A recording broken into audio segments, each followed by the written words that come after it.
The following program is a Town of Colonie television production of the William K. Sanford Town Library.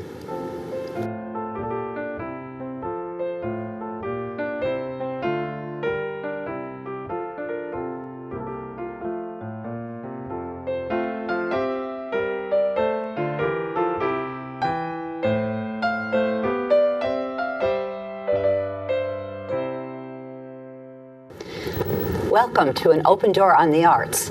My name is Barbara Richer, and I get to accompany you as we travel around the capital region, meeting all the many wonderful artists that make our life so enriched here in this area. I will tell you that first of all, I also will tell you that I do have a cold, so if I suddenly start coughing, please know that we're all right, we're going to keep moving. I've done some traveling around during the holidays to different venues, seeing different kinds of music being presented, and was once again caught up in a realization that I was seeing a gentleman playing music in many different groups of musicians. And I focused in on him and thought, well, this is a man of precision and professionalism and so much creativity, because he's playing with all these different kinds of groups and he's playing very different music, but always so comfortably. He's truly a man for all seasons. And I thought, well, you know, rather than just groups, we should really look at some of the wonderful individual artists up close and personal that provide us with their wonderful talent and sometimes are just unsung, because in the big sound of the music, we aren't always focused on just the one aspect that person might be offering us. But I can tell you this person, Mark Foster, who plays with a number of groups in our area, one of the largest of which is the Albany Symphony, as a percussionist, is quite talented and quite interesting to chat with. So Mark, welcome to An Open Door in the Arts. Well, thank you so much. Very humbled with that gracious introduction. Well, it's really interesting from an audience perspective. I think that a lot of times we go to something like the symphony or Pro Musica or a jazz group together, and we hear the big sound. You know, we hear the beauty of the music as a total that they present us, and we don't always focus in on how that happens. It happens with all these different people and all these different instruments offering us a different part of the piece. And you are extremely interesting to watch in all of the groups that you play with, because you are very precise, which you have to be, and very professional. But having talked with you now just a day or two ago, I realize how creative you are in being able to play with all these different kinds of demands well, thank you. On you. Thank you. So how long have you been with the symphony? I'm glad I just thought about that. I think it's 35 years. Oh my gosh, yeah. Really? Yeah, just a couple of years out of college I wound up auditioning and then getting the audition, and certainly it's gone through a number of changes, but it's been a remarkable ride. It's been fun the whole time, and professional the whole time too. I might. That's wonderful. Yeah. 35 years. So, speaking from, I know your stories are all different, but when did you actually realize that music was something that you wanted to fill your life with professionally all your life? Well, I guess, you know, once you're in college or once you're in high school and you got to figure out what college you're going to go into and what you're going to major in and all of those kind of things, I realized that music was my passion, and that I really needed to, if you will, follow that passion and then kind of take it wherever it might lead. Mm-hmm. So, again, I think that the very specific decision would be then whatever it would be, typically around junior. High school yeah, around time. Junior and high school. Yeah. But you did start. You were introduced to music at an even earlier age. Oh, absolutely. Yeah, and it was kind of, if you will, gradual. I think, you know, a lot of times professional musicians, you can find a lineage in the family and that kind of thing. And for me, I think it was just just a lot of gradual different things. I guess there was a friend of my parents that then donated a piano to us, and then I wound up taking piano lessons in 2nd grade. There was a Wow. person that moved into the neighborhood whose dad played drums on the weekend. They moved up from like the New York City area. Dad played drums on the weekend, and the kid had the typical, if you will, garage band. Oh, fun. And that was right at the end of our block. And and then this was, if you will, around that time was when the Beatles hit and all of that kind Oh. of stuff. So certainly, there was, if you will, even early on, there was the classical side with formal piano lessons. And I should mention that I took from Sister Annette Cavetta, who was really Who was wonderful. Who was wonderful. She was a remarkable person, and where was she? and so then that was, well, back then I guess it was Merrill Rose, and it was the Academy of the Holy Names and all of that on over on New Scotland. Okay. And so needless to say, I think it still is now the Academy of the Holy Names.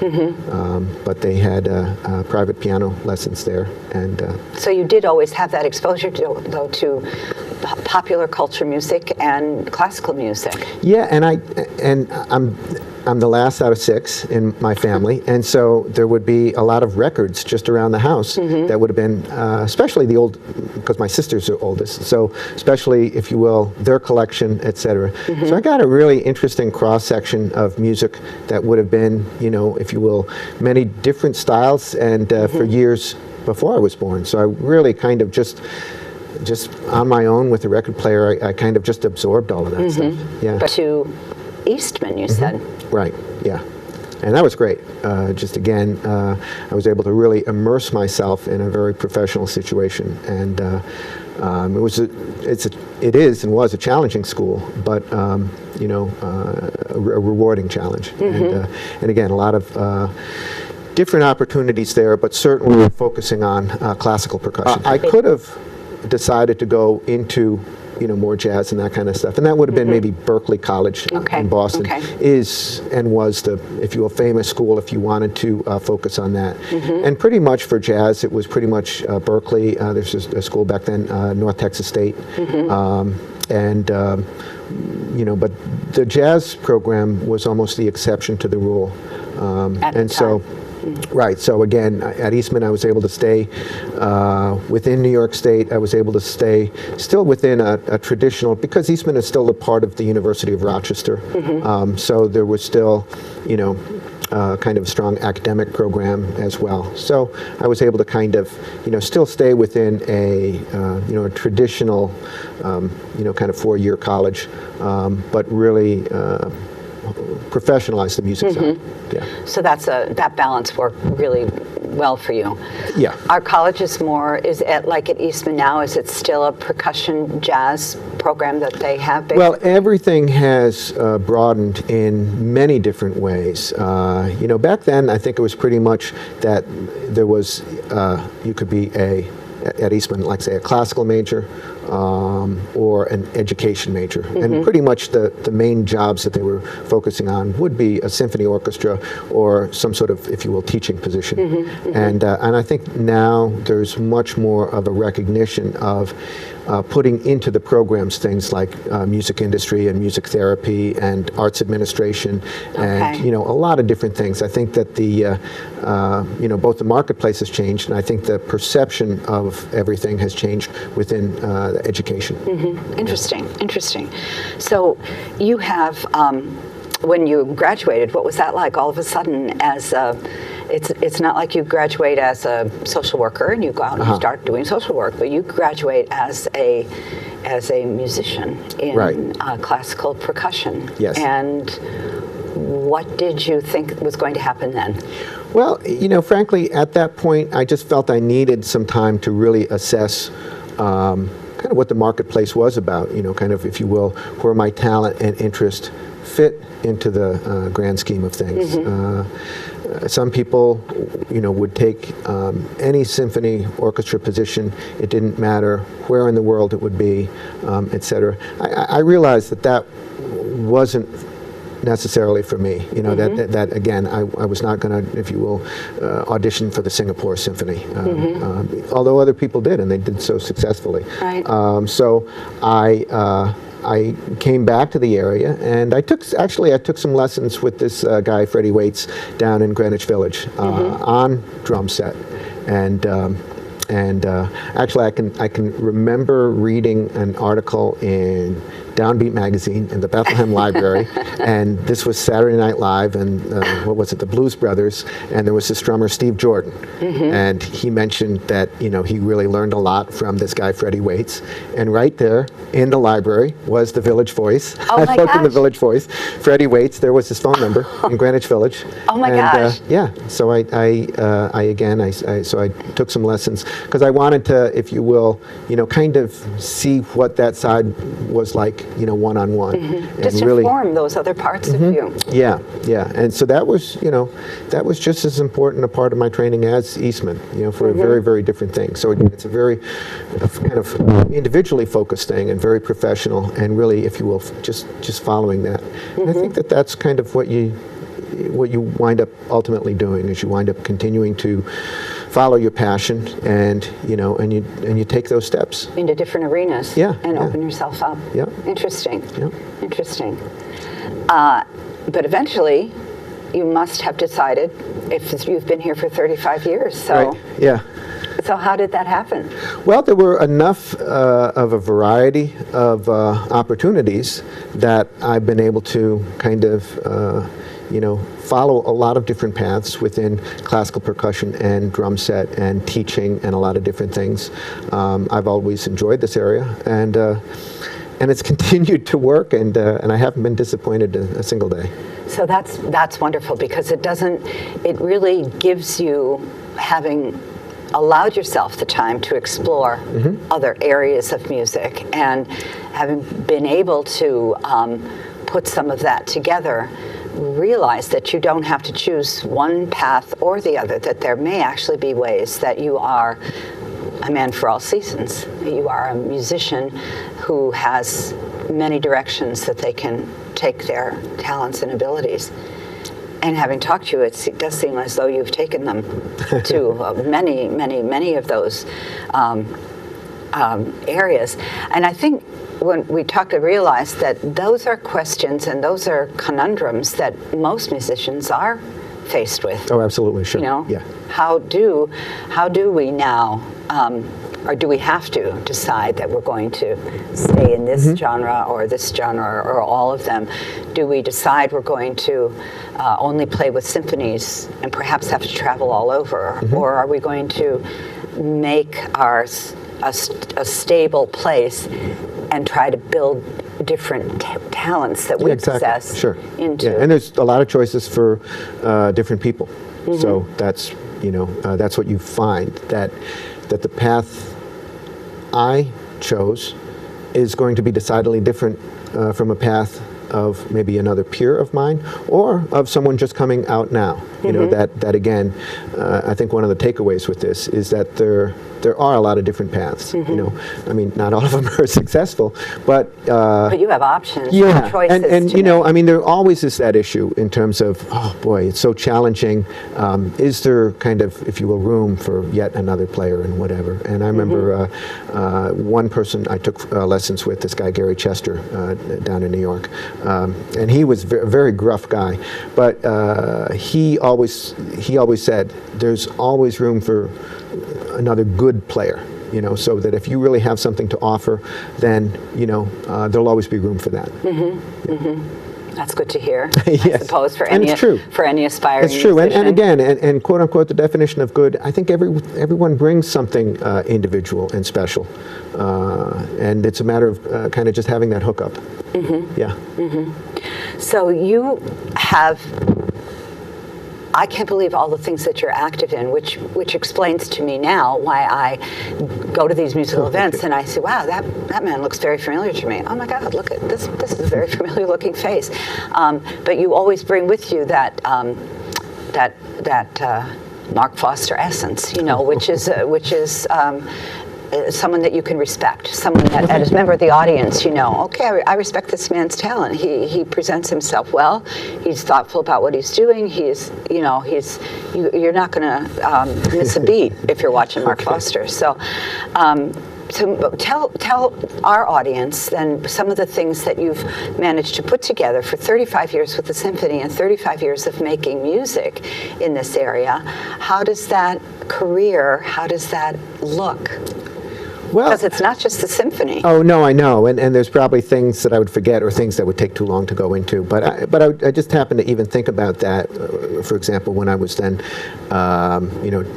right out of college, and where I took those lessons with Freddie Waits, and at that point, I wound up then getting a steady thing with the Cohoes Music Hall, and again, and I'm not sure exactly where these things fit in terms of the timeline, in terms of, if you will, Cohoes, and then at that point it was the Empire State Institute of Performing Arts, so it would have been, again, so the theater side there, and then the symphony, and then there were always freelance jobs, so whether they were jazz or R&B or different clubs and different things, and you wind up doing those things, and each one of those things can lead to something else, and so so there's, if you will, all of those performance opportunities, which would obviously be mostly nights and weekends and that kind of stuff. And then in terms of, if you will, daytime things, and I would give private lessons out of the house, and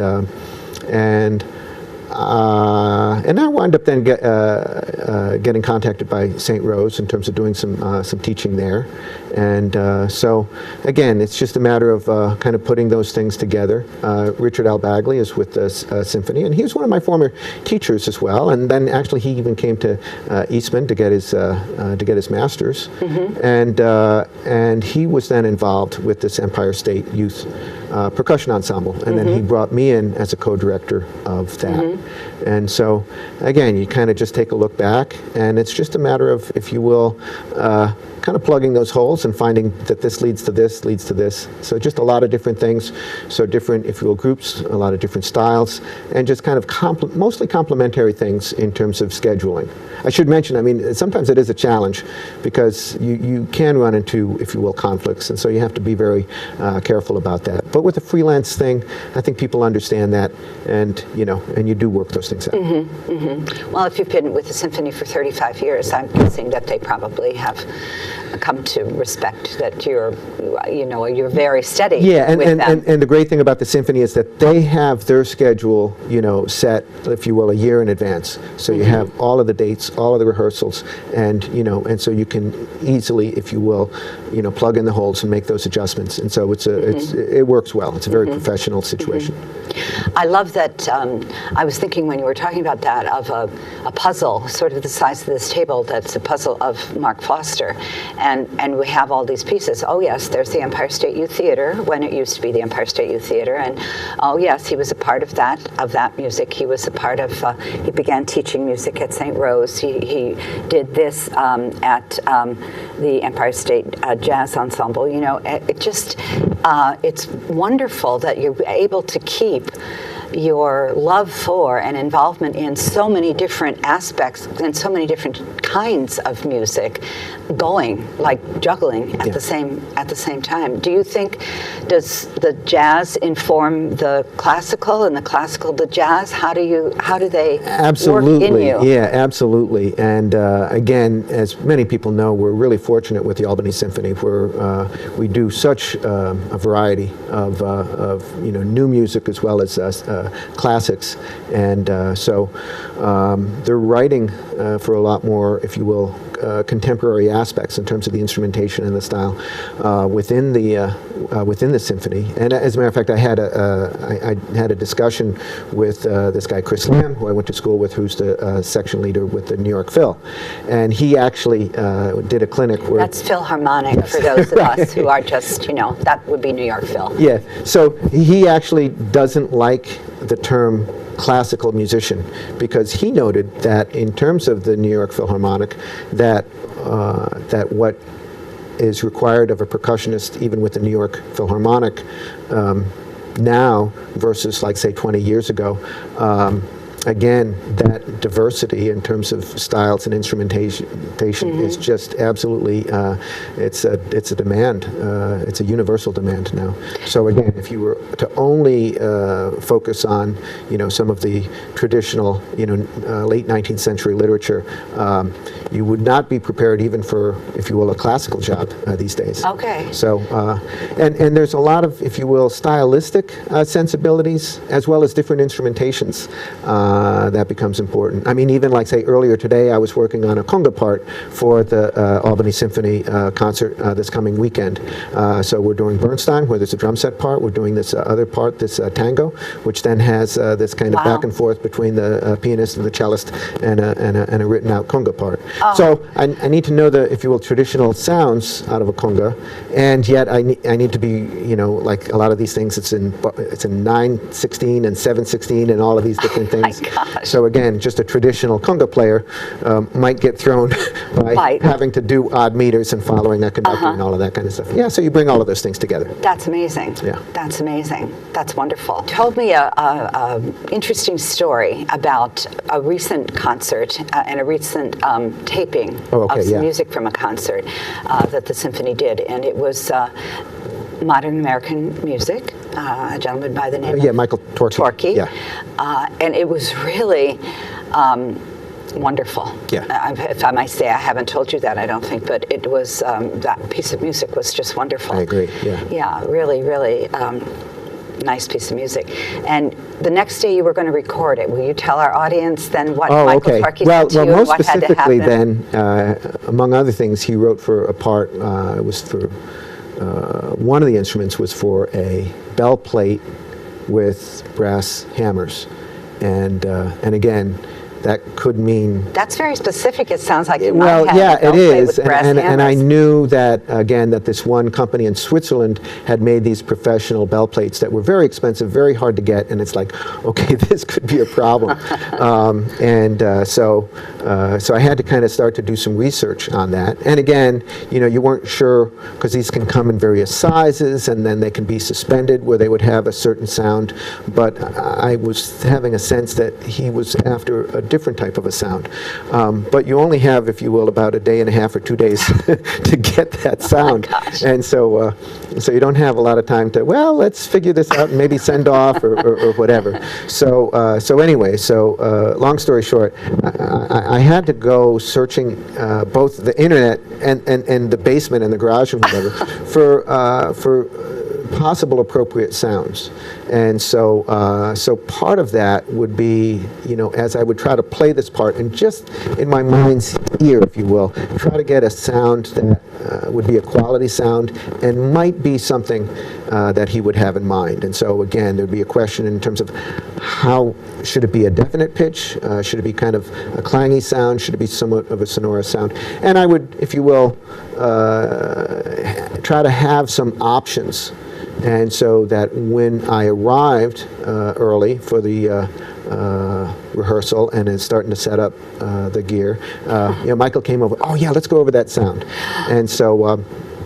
And so luckily I had brought 3 or 4 options, not only in terms of, if you will, the bell plate, but different ways it could be mounted so that it would ring more or less, and then different mallets. So I had very hard ones, brass is what he specified, but then I also had, if you will, some medium ones and some soft ones, but that still would be appropriate on metal. And it turns out, even though he specified brass, he actually preferred the softest one that I brought, which I was glad, because I like the softest. Yes, yes. I like the softest one too. So I'm so glad that I brought that. And anyways, and he really liked the sound. But the other percussionist said, "Boy, how would anyone else playing that part know?" Because it was actually, I wound up using a saw blade that I had found, and I had mounted it on some foam that had some kind of peaks. I think it was like maybe something like that a camera case would be. So it would have kind of some hills and valleys. So it muted it somewhat. So it had just, so again, where I was able to do that, and I think it was along with the French horn or whatever, and it was just the right. Oh my gosh. So I was lucky. That is such a, no, I'm not always that lucky. That is it. You were lucky, but I think that's also a part of what makes you special. It's what you brought to that. You do have that creativity, and not just the creativity, but the willingness to go, what is this about? You know, I got to hit my garage. I got to hit my, you know, my basement. I'm going to go on the internet. It's people don't imagine that musicians would necessarily be doing something like that. You know, they here's your part and this is what you play, but that you collaboratively work with this wonderful composer to get just the right sound, and that sound is like just a brief moment in this whole piece. Exactly. But that composer knows exactly what he so wants. it's only like maybe 4 notes. You know, it only happens 4 times. Right. But it can it's make that the difference. significant. Right.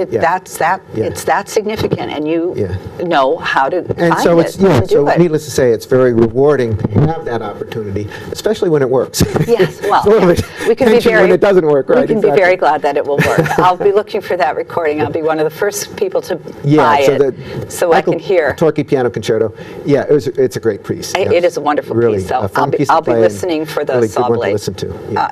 That's amazing. Thank you. That's what makes you very special. Thanks.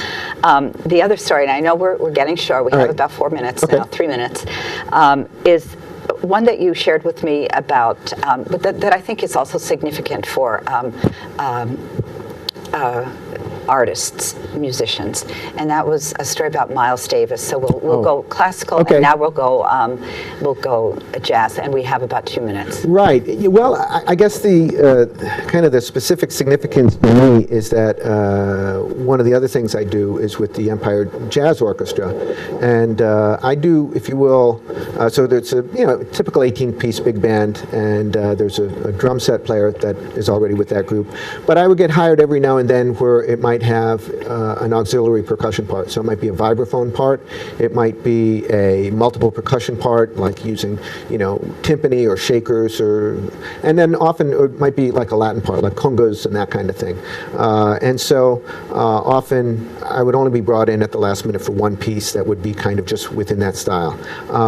But it worked out so well that they said, hey, you're here for the rehearsal. If you hear and you want to play something on some of these other pieces where nothing is written. And so it was kind of this testing of the waters, I guess, for both of us. And so, if you will, the bottom line with that is that there is no written part for me. And so what I would need to do is I would need to listen to what's going on and try to figure out, if you will, what to play. And so as I researched this, there was this book by this great percussionist, and his name was Airto. He's a Brazilian percussionist. And he played with Miles Davis in the late 60s. And anyways, and so again, with the great Miles Davis, Miles was going through a stylistic thing, going from, if you will, just jazz to including those things. And so Airto would be playing all of this kind of busy stuff and all of this percussion. And Miles goes, shh, no, man, you gotta listen. And so then Airto was kind of intimidated, and so he then was listening more, but he wasn't doing nearly as much playing. And then Miles takes him aside like a week later. He goes, okay, listen and then play. And so Airto actually wrote a book saying that that's really what it is. Listen and then play. And so, it kind of sounds almost silly, but that's really what it comes down to, is that it's really important to listen and to see, what's going on in the music. But then, just as importantly, to know where your part fits in that to conversation. Be part of that, if you will, creative process, whether as a composer, because you're kind of composing on the minute, or that you're almost coming up with a part. Oh, I think shaker would be good here, and I think maybe I'll go to congas. And so that, if you will, interplay, again, that's a part of the creative process. So just the conversation of listen, music. Listen and then play. It's good. It's good advice. Yeah. I wish I could talk to you forever. Thank you. But our time, I know, is up. It's been so wonderful to have you here. Go on the internet too and just look for Philharmonic Freeway and look for 20 Feet from Stardom.